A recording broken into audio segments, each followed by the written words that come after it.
Past simple tense के बारे में बात कर चुके हैं। आइए आज बात करते हैं पास्ट कंटिन्यूअस टेंस के बारे में। क्या होता है पास्ट कंटिन्यूअस टेंस, इसको कैसे इंग्लिश में यूज किया जाता है, और अपन कॉम्पिटिटिव एग्जाम में इस प्रकार यदि कोई क्वेश्चन आ जाए इसको कैसे सॉल्व करेंगे, उसका पूरा का पूरा विवरण आज अपन इस वीडियो में सीखेंगे। पास्ट कंटिन्यूअस टेंस एक ऐसा टेंस होता है जिसमें यह बताया जाता है कि कोई भी कार्य भूतकाल में शुरू हुआ, मतलब कोई भी कार्य पास्ट में स्टार्ट होता है, ऐसा कोई कार्य जो पास्ट में चल रहा था, तो ऐसा बताने का कार्य कौन करेगा? Past continuous tense. देखिए इसके यूजेस की बात करें अपन, तो यूज क्या होगा? Action going on in the past date और टाइम। कोई भी ऐसा कार्य जो पास्ट टाइम में या पास्ट डेट में चल रहा था, मतलब कोई भी कार्य जारी था, तो ऐसा बताने का कार्य या ऐसा कोई एक्शन या सेंटेंस में ऐसी कोई वर्ब फॉर्म फिल करनी हो तो आपको उसमें पास्ट कंटिन्यूअस टेंस की वर्ब फॉर्म का प्रयोग करना होगा। दोस्तों एक चीज का विशेष रूप से ध्यान रखें, इसमें जो कार्य कब स्टार्ट हुआ उसका टाइम मैटर नहीं करता, मतलब जरूरी नहीं है कि कार्य कब स्टार्ट हुआ उससे अपने को कोई लेना देना, यानी पास्ट में चल रहा था, कोई भी पॉइंट ऑफ टाइम का या किसी भी पीरियड ऑफ टाइम का कोई विशेष महत्व इसमें नहीं है। कंडीशन ये होती है कि पास्ट में, पास्ट डेट में या टाइम में चल रहा था, ऐसा जरूरी होता है। चलिए बात कर लेते हैं स्ट्रक्चर के बारे में। सबसे पहले सब्जेक्ट आना है, वॉज और वर। देखिए मित्रों इस टेंस की हेल्पिंग वर्ब होगी was and were. Was and were का प्रयोग किस प्रकार करना, देखिए वॉज का प्रयोग करोगे आप सिंगुलर के साथ में, वॉज का प्रयोग किसके साथ में करोगे? सिंगुलर के साथ में। और वर का प्रयोग करना है आपको प्लूरल के साथ में। वर का प्रयोग किसके साथ में करना होगा? प्लूरल के साथ में। जब भी कोई भी आपका सब्जेक्ट प्लूरल है, यदि आपका सब्जेक्ट प्लूरल है तो उसके साथ आपको प्रयोग करना होगा वर, और यदि आपको कोई सब्जेक्ट सिंगुलर है तो प्रयोग करना होगा वॉज। आई के साथ में वॉज आएगा और यू के साथ में वर। बात करें वर्ब के फॉर्म की, वर्ब की आईएनजी फॉर्म यानी प्रेजेंट पार्टिसिपल फॉर्म का आपको प्रयोग करना है। मित्रों जब मैंने टेंस के बेसिक चीजों के बारे में बताया था तो आपको मैंने डिस्कस किया था कि जब भी कंटिन्यूअस की बात करेंगे तो हमेशा आपको वर्ब की आईएनजी फॉर्म का यानी प्रेजेंट पार्टिसिपल फॉर्म का यूज करना है। कोई सा भी टेंस हो जहां पे कंटिन्यूअस है या फिर कार्य जारी है तो आपको वर्ब की आईएनजी फॉर्म का प्रयोग करना ही करना। यदि नेगेटिव स्ट्रक्चर की अपन बात करें, सब्जेक्ट आ जाएगा, हेल्पिंग वर्ब के बाद में नॉट। किसी भी सेंटेंस में यदि आपको नेगेटिव वर्ड यूज करना है, नॉट का प्रयोग करना है, तो उसके लिए हेल्पिंग वर्ब का होना जरूरी है, और नॉट हेल्पिंग वर्ब के जस्ट बाद में यूज होता है। वर्ब की आईएनजी फॉर्म और ऑब्जेक्ट, ये नेगेटिव स्ट्रक्चर हो गया। बात करें इंटरोगेटिव स्ट्रक्चर की, वॉज वर्ब पहले आ जाएगा, या डब्ल्यूएस वर्ड है तो डब्ल्यूएस वर्ड पहले आ जाएगा, उसके बाद में सब्जेक्ट लेना है। यदि डब्ल्यूएस इंटरोगेटिव नेगेटिव है तो सब्जेक्ट के बाद में नॉट रखोगे, और वर्ब की ING form present participle form use करनी है, और अंत में आ जाएगा ऑब्जेक्ट। तो ये तो बात हुई मित्रों स्ट्रक्चर के बारे में।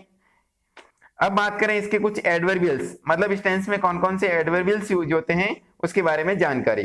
At that time, at that time एक ऐसा एडवर्बियल है जो उस समय के बारे में बताता है। एट दैट टाइम का मतलब होता है उस समय। एट 5 AM या 5 PM यस्टरडे, यस्टरडे का मतलब पास्ट की बात हो रही है। At this time yesterday, at this time yesterday मतलब इसी समय, कल इसी समय की बात कर रहे हैं, मतलब जो समय अभी अपन बोल रहे हैं उसी समय कल की बात। व्हेन और व्हाइल, ये कुछ एडवर्बियल्स हैं जो पास्ट कंटिन्यूअस टेंस में यूज होते हैं। एग्जांपल्स के थ्रू समझने की कोशिश करते हैं। ही वॉज, ही सब्जेक्ट हो गया, सिंगुलर सब्जेक्ट है तो इसके साथ में वॉज। रीड वर्ब है और आईएनजी लगाने से वर्ब बन के reading. He was reading a book at this time yesterday, वह कल इस समय पुस्तक पढ़ रहा था, मतलब सब्जेक्ट आ गया, उसके बाद में helping verb was verb use कर ली। ही यहाँ पे सिंगुलर सब्जेक्ट है तो वॉज का प्रयोग हो गया, प्रेजेंट पार्टिसिपल वर्ब की फॉर्म यूज कर दी, और उसके बाद में ये एडवर्बियल देख करके अपने यहाँ पे वर्ब की फॉर्म फिलअप कर सकते हैं। बात करते हैं अगले एग्जाम्पल की। She was playing games, she was, she यहाँ पे सिंगुलर सब्जेक्ट है तो वॉज का प्रयोग हुआ, प्ले की present participle form playing. She was playing games when I reached there, जब मैं वहां पहुंचा। देखिए यहाँ पे टाइम क्लॉज दे रखा है।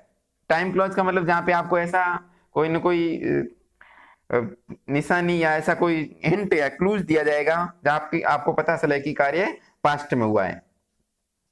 व्हेन आई रीच्ड देयर, जब मैं वहां पहुंचा, सी वॉज प्लेइंग गेम्स, वह गेम खेल रही थी। तो देखिए मित्रों टाइम क्लॉज है जो पास्ट टेंस, पास्ट सिंपल में प्रयोग हुआ है, और इसका जो मेन क्लॉज है वो पास्ट कंटिन्यूअस टेंस में यूज हुआ है।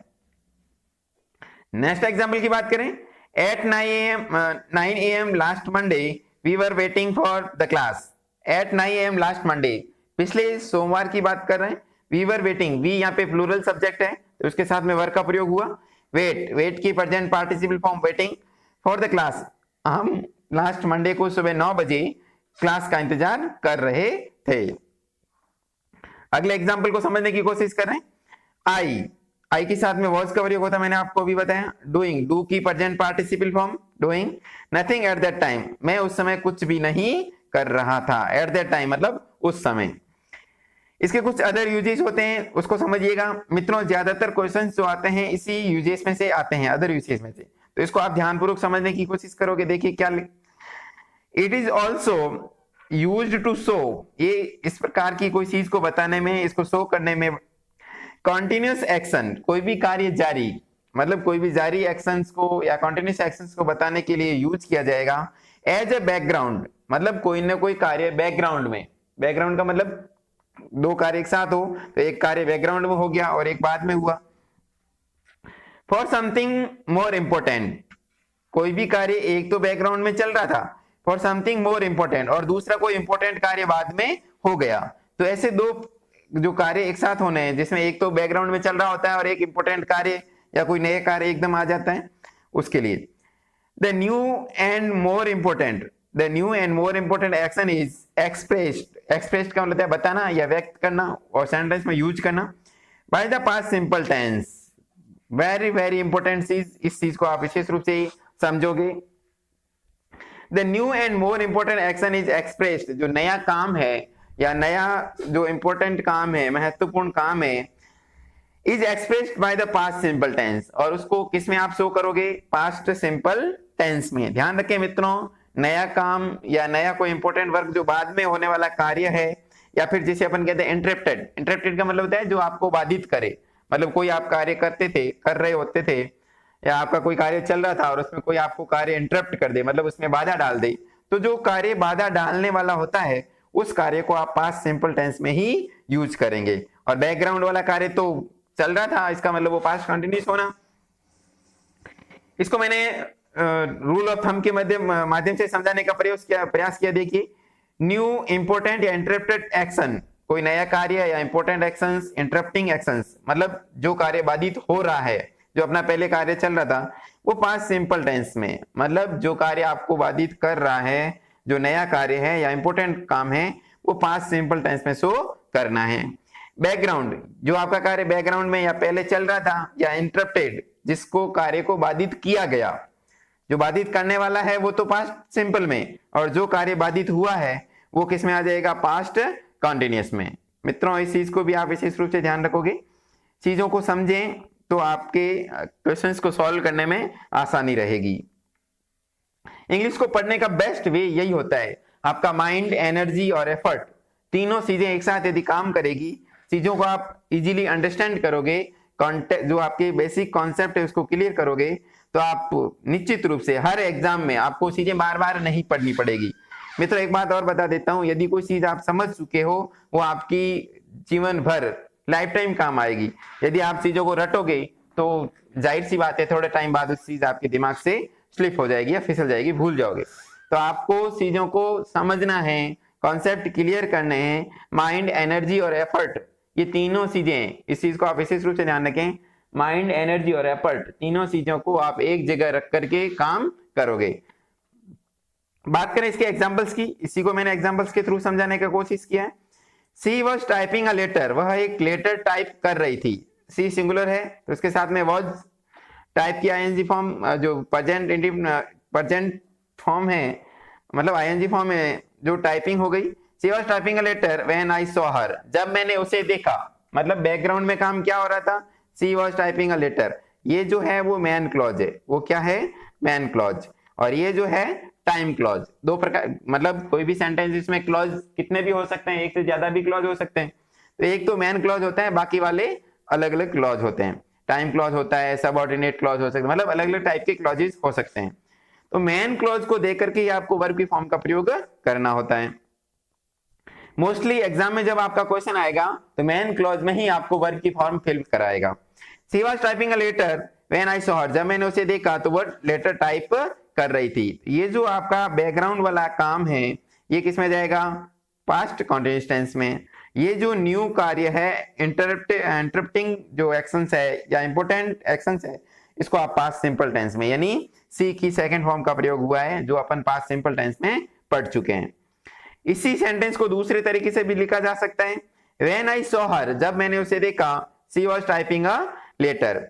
मित्रों दोनों सेंटेंस का एक ही मीन्स निकल रहा है, एक ही अर्थ निकल रहा है, लेकिन लिखने का तरीका अलग अलग। एक में मैन क्लॉज को पहले लिया है और एक में मैन क्लॉज को बाद में लिया है। यहाँ पे टाइम क्लॉज बाद में था और यहाँ पे टाइम क्लॉज पहले आ गया।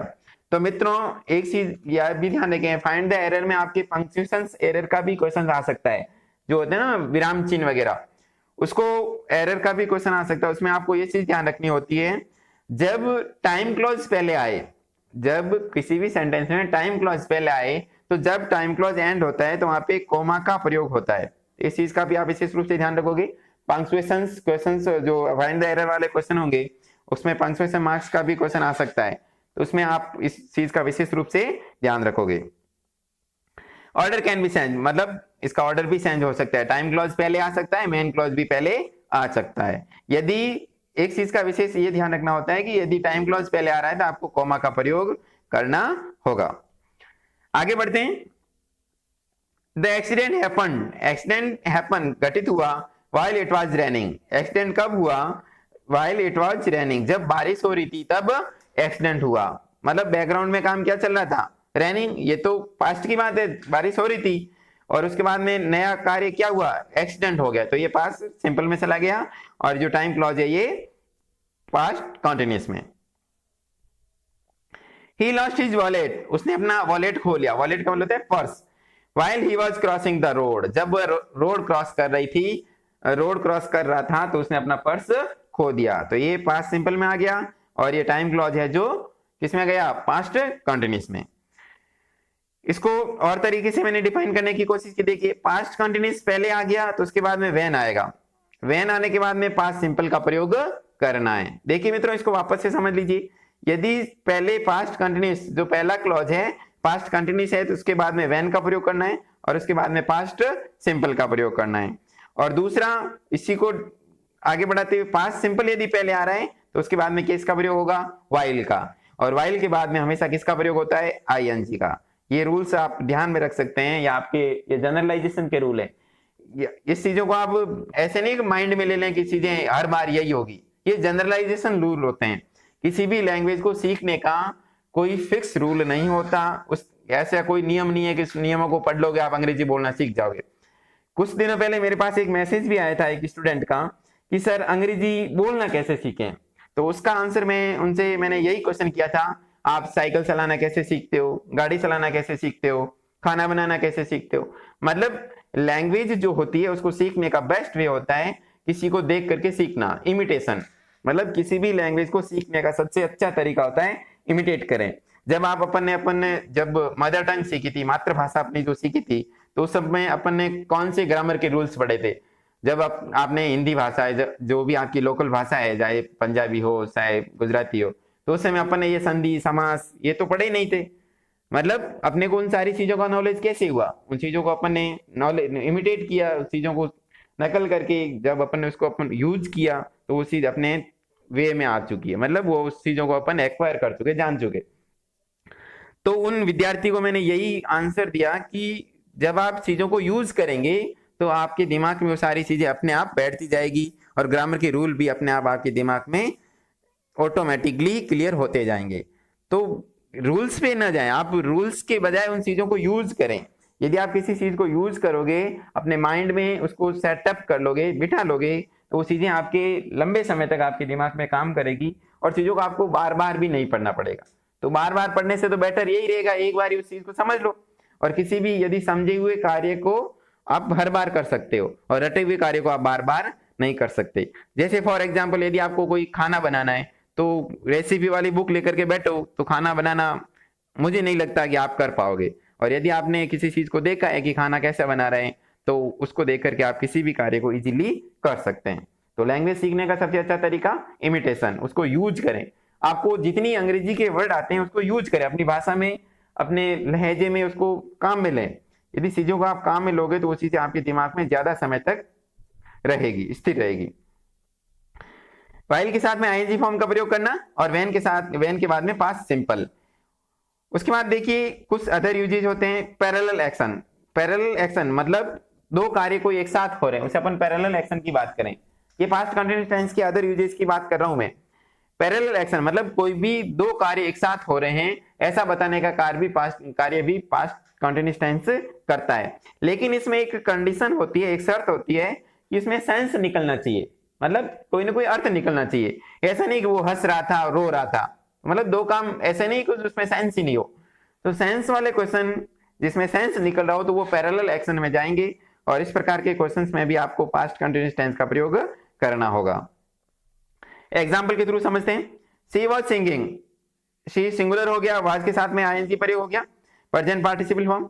While his friends were dancing, वह गाना गा रही थी जब उसके दोस्त डांस कर रहे थे। देखिए दोनों तरफ आईएनजी फॉर्म का प्रयोग हुआ, वॉज सिंगिंग, फ्रेंड्स वर, यहाँ पे फ्रेंड्स प्लूरल हो गया तो वर, मतलब पैरेलल एक्शन है, दो एक्शन एक साथ हो रहे हैं तो उनके लिए आपको दोनों तरफ पास्ट कंटिन्यूअस टेंस का यूज करना है। अगले एग्जांपल से समझिएगा। ही वॉज वॉचिंग टीवी, वह टीवी देख रहा था, while his wife was preparing T, जब उसकी वाइफ चाय बना रही थी। तो देखिए ये दोनों काम यानी सेंस से पता चला है कि दोनों काम एक साथ हो सकते हैं। तो इसमें सेंस से आप लगाओगे, आपका दिमाग ऑटोमेटिकली कह देगा कि दोनों काम एक साथ हो सकते हैं, सेंस निकल रहा है। तो आप दोनों तरफ किसका प्रयोग कर लोगे? पास्ट कंटिन्यूअस टेंस का। देखिए past continuous tens plus while और दूसरी तरफ भी क्या आ गया? Past continuous. यानी ऐसे सेंटेंस को व्हाइल से जोड़ा जाता है, मतलब दो काम एक साथ होते हैं तो व्हाइल से, और व्हाइल के दोनों तरफ किसका प्रयोग कर लेंगे आप? आईएनजी फॉर्म का।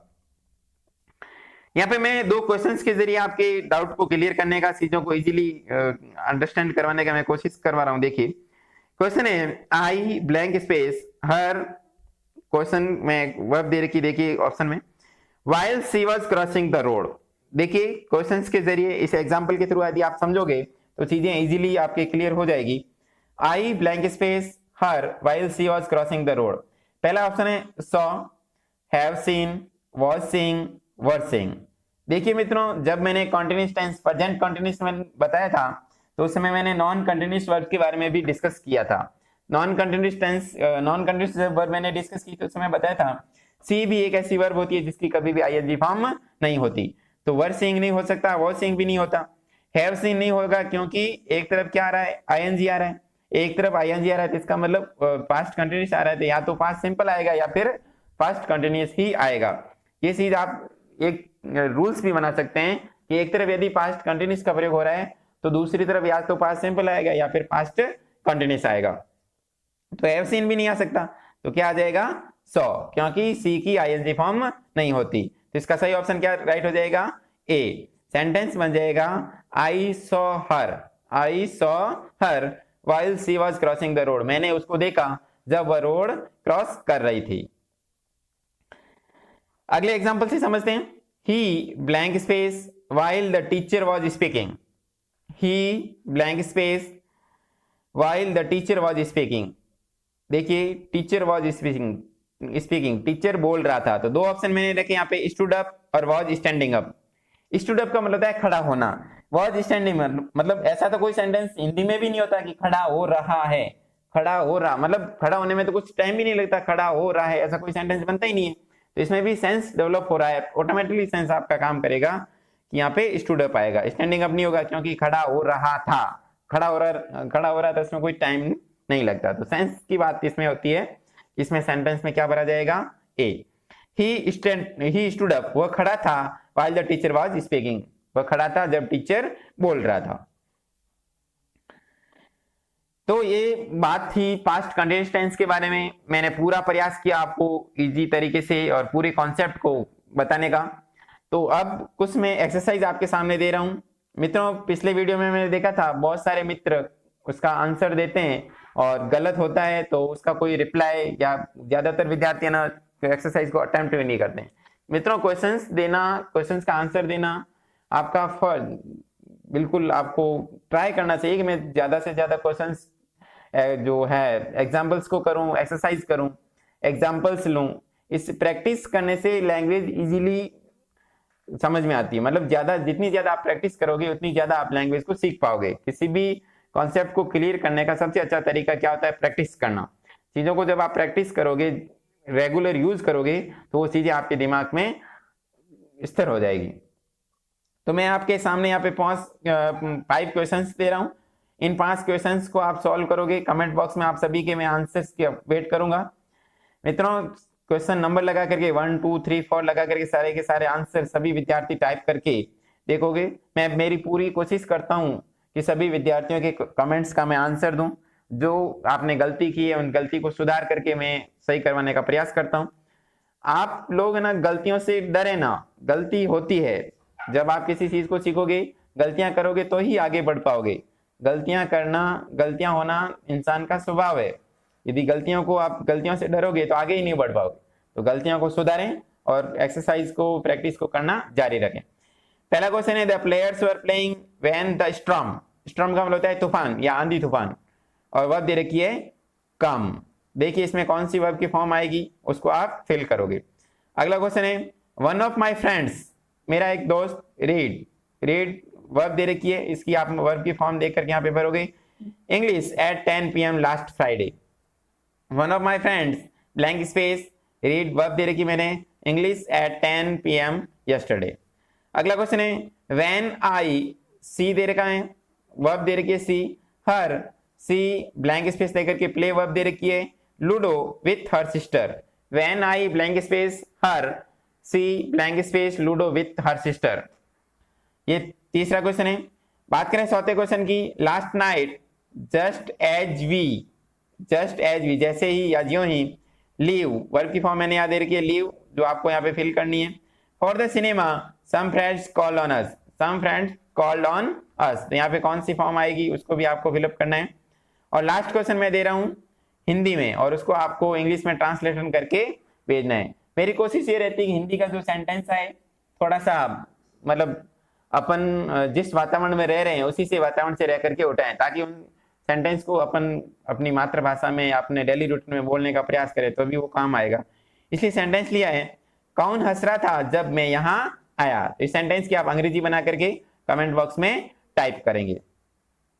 तो मित्रों, पास्ट कंटिन्यूअस टेंस के बारे में पूरी जानकारी अपन ने ली। वीडियो कैसा लगा कमेंट बॉक्स में आप अपना सुझाव या कोई प्रतिक्रिया है तो जरूर दें। यदि आपका कोई डाउट्स है तो आप